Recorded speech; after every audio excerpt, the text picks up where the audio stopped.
Welcome back, Gamecocks. Today is our most exciting day yet.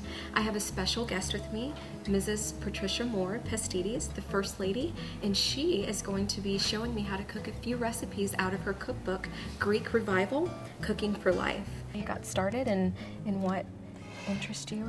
Well, it's a bit of a long story, but Okay. I got started because Harris and I went to a cooking school for our 25th wedding anniversary. Okay. And I loved it so much that I had a little dream of one day having a cooking school myself. So I said, well, you know, I'd like to publish a cookbook. That would be the first step in my business plan toward having a cooking school. And I started working on it. And then I started doing some cooking classes for Columbia's Cooking. Okay. And I decided that South Carolina really needed this cookbook. So I decided to hurry up and finish it and not let it be a fantasy, but make it a reality. And we are going to begin cooking a few pasta recipes. So what are we going to be making first today? We are making broccoli rabe Okay. with garlic, red pepper flakes, and penne pasta. That sounds wonderful. It's really good. The broccoli rabe is a nice green leafy vegetable that has some crowns like broccoli. Okay. And I think it tastes healthy. It tastes great to me. Okay, good. We're going to saute it in some olive oil with some garlic. Okay. Let me show you first about the broccoli rabe. Most people go to the supermarket and they come back with regular broccoli or broccolini, which is kind of a smaller version of broccoli. This is what broccoli rabe looks like. You've got the crowns here, but you also have some leaves, and you can eat all of this. So, and this one's called Andy Boy. I got it from Publix. Okay, now is this fairly easy to find at any supermarket? Not all of them, but I know that Publix has it on a regular basis because I probably eat this about once a week. Okay. So, I'm going to get rid first of these stems, which tend to be a little bit too thick and fibrous. Okay. So we're going to just put those stems right into the compost. So for right now, I'll just stick them here. Those are going to become fertilizer for our garden at the President's house. And then I'm just going to cut this into small pieces so they're sort of bite-sized. Okay. And all of this, as I said before, can be eaten. The leaves, the crowns, and the stems. And does this taste like broccoli? Is this... You know, I'll let you be the judge of that. Okay. But I tend to like things that are a little bit on the bitter side. Okay. And this is, I think, you know, traditional broccoli is a little bit sweeter. Yes. And this is a little bit more bitter. Okay. So what we're going to do, Kyara, is we're going to rinse this and spin it, and then we'll do the second part because I want this to get real clean. So do you mind rinsing that for me? Not at all. So do I rinse this with cool water? Cool water would be great. Okay. That would be great. And then I think what I'm going to do while you're doing that is I will start some olive oil and some minced garlic. Okay, that sounds really good. I love garlic. Let's keep spinning this. Now your spinner, let me give you a little, this is an old spinner, and I apologize for the orange color. I'm looking for a garnet one just like this, but this is a really good spinner, but you have to be very kind of vigorous with it. Okay. And you just really got that thing rolling, and then when you let go, it keeps going, and centrifugal force is going to send all the water off the leaves. Okay. So we should be able to, when it stops, if you open the lid when it's going, all the leaves will shoot out. So, but when it stops, looky here. So we have our pretty much dried leaves, and look at all that water. Can you see all that water in there? So this is a good investment. This is a very good investment. That it is. Now I'm just going to grab a bowl to put this in, and then we'll let you do the second half. Okay? If you don't mind. Listen here. And the reason why we want to spin it so that it's close to dry is because when we put it into the hot oil, if there's too much water on it, it's going to crackle and pop and splatter. So we don't want that to happen. So anyway, let's go on. We're going. So basically, we're getting this a little bit warm, and then we're going to put in some garlic. I've got about 5 or 6 cloves of garlic over here that I've already peeled. Okay. But again, we're going heavy on the garlic because you really want to flavor that broccoli rabe up. This is my little French garlic press, which is kind of like my handy dandy thing I take everywhere. Oh, that is great. Isn't that good? And, you know, you really don't even have to take the little paper off the garlic clove because it will just, it will press the garlic through it. Okay. Anyways, but so that can definitely save some time as well? it can.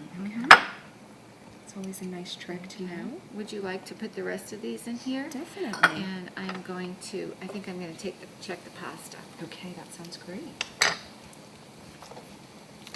There's nothing worse than soggy pasta, don't you think? Definitely. I like pasta al dente. Me too.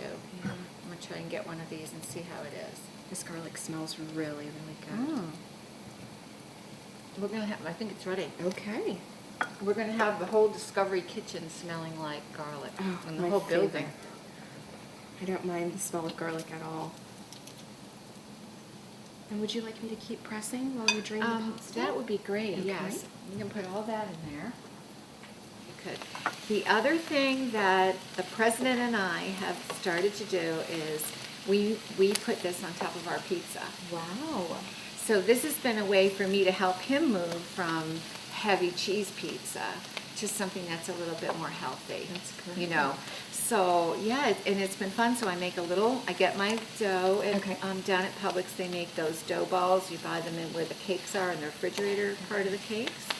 And we roll it out and we pre-bake the dough a little bit in the oven, very high temperature, like 500 degrees. Okay. Then I'll make a little pan sauce with just canned tomatoes and olive oil and oregano and bay leaf, maybe a little garlic. That sounds great. Put that on top, and then we'll do some green, broccoli rabe or spinach or something with garlic. And I'll put this all over the pizza. And then you can still have a little cheese, but you're not looking for as much cheese because you have a lot of other good tastes going on. That sounds like a great substitution. Well, he's eating it, so I think that's a success. That's a step. That's a step in the right direction. Right. So how often do you cook at home? I would say that we actually have a meal at home probably once every 2 weeks. Okay. And that's because we have so many events to go to. Right. So, and many events at the house where we help to plan the food, which is good. I always enjoy that, working with the chef on trying to create healthy dishes. And I'm trying to move the President's House events to becoming a little bit more plant-based. Okay. And not so heavily meats and cheeses. So I've just put a sprinkle of red pepper flakes, and of course, you can have as much or as little as you like. Some people like things fiery hot. Yes. And other people are a little bit shy of that, so you can have it either way. So this is it. And so I just turned off the burner, and I'm going to get a little bowl of the pasta, and then we'll mix this together. That sounds fabulous. Wasn't that quick? This is a great weeknight supper. When you come home from class and you have a lot of studying to do tonight, and you don't really want to. I mean, this was all of maybe 15 minutes? I know. Isn't that great? Including cooking the pasta as well. Let me This bring is- it over here so we can get it together. Okay. Well, here we are. This is the broccoli rabe with penne pasta. Okay. And it's got a little bit of red pepper flakes and quite a bit of garlic. So let's see what you think. Okay. It smells delicious. Good? It's really good. I love the red pepper flake and the garlic, and the broccoli rabe it's not as green as you said it would be. It's really good. It's not bad. So what about, you said South Carolina needed it. Right. Well, I used to work for DHEC for the Department of Health and Environmental Control here at the Richland County Health Department. So I'm really well aware about our health problems in the state. Yes. And they're not that different from in the rest of the country as well, although we do have a lot of obesity and a lot of, chronic diseases related to that, heart disease and stroke and cancers and even Alzheimer's. So, I felt like our diet directly impacts our life and our longevity. So I decided that for that reason, I should really get working on this book. So we're going to start again with olive oil. Okay. We're going to get a little bit of olive oil going here in our pan. And this is a couple tablespoons. Okay. And that's going to really help to flavor our tomatoes. Now, when the farmer's market comes back, we can use fresh tomatoes. But for right now, I like to use these canned ones. And these are organic tomatoes. Okay. So I think they're great because we know that they haven't been grown with chemicals or pesticides or anything like that. So I'm just going to put 2 cans of tomatoes into my olive oil here in the pan. Okay. And then... And these are diced canned tomatoes? Yes, they are. They're diced and they're just in their own juice. There's nothing else added here, so that's great. I don't think there's salt or anything, just tomato juice. Wonderful. And basically, I'm going to turn this up as high as I can get it to go. And all we have to do now is just wait for a few minutes. Okay. This is called saganaki. Okay. Saganaki. Feta saganaki. Okay. And what it's going to be is we're going to stew these tomatoes down in the olive oil so that all the water kind of goes off of them. And they're left just sort of like this nice pulpy tomato in olive oil. And then we're going to be adding a couple of teaspoons of dried Greek oregano, which is really fragrant and delicious. Okay. And when we get all that together, which is really takes no time at all, we're going to break in some feta cheese. Ooh. And this is also another one of those very versatile dishes which can be served over pasta. It can be served on pizza again. It can be served even just with, if you have a nice baguette and you want to toast it, like if you're having a party. Yes. And you want a nice appetizer, just slice your baguette into little rounds, toast them up in the oven, and then put a spoonful of this on them, and your guests will love it. That sounds marvelous. So it's So very warmer. versatile. It is. It's a versatile dish. It's an inexpensive dish, and it tastes great. Even better. Proceeds. Where do the proceeds for the cookbook go? Right. We're donating those to the Health and Sustainability Fund on campus. And this fund is going to be used to support projects that have anything to do with wellness or sustainability. So things like the farmers market, we hope to keep the farmers market coming. We have a garden at the President's house, a vegetable garden, and there's one behind the Green Quad, and I'd really like to be able to help support more gardens on campus that more of our community could participate in and then derive some great vegetables from.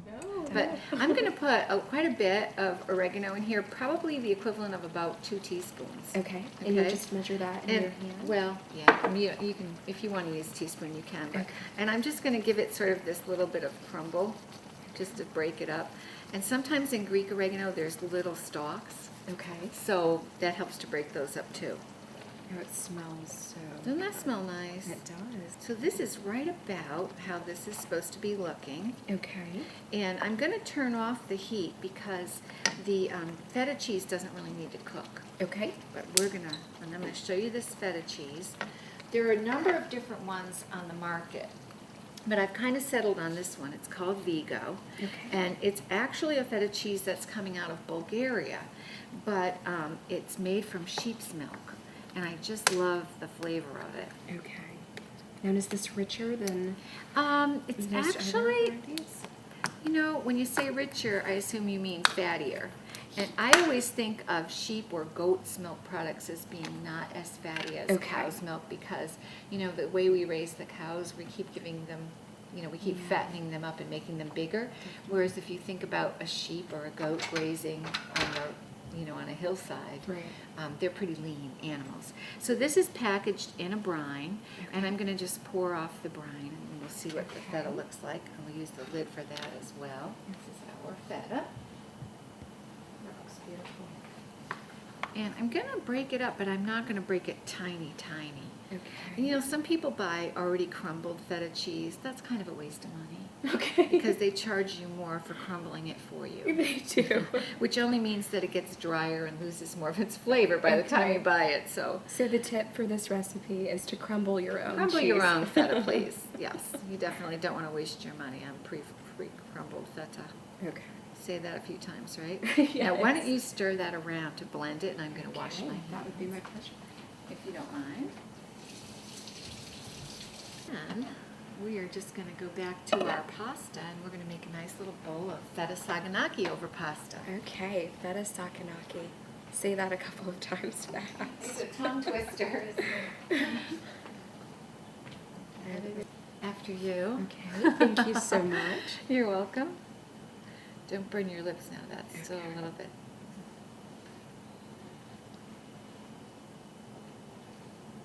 Oh, it tastes so good.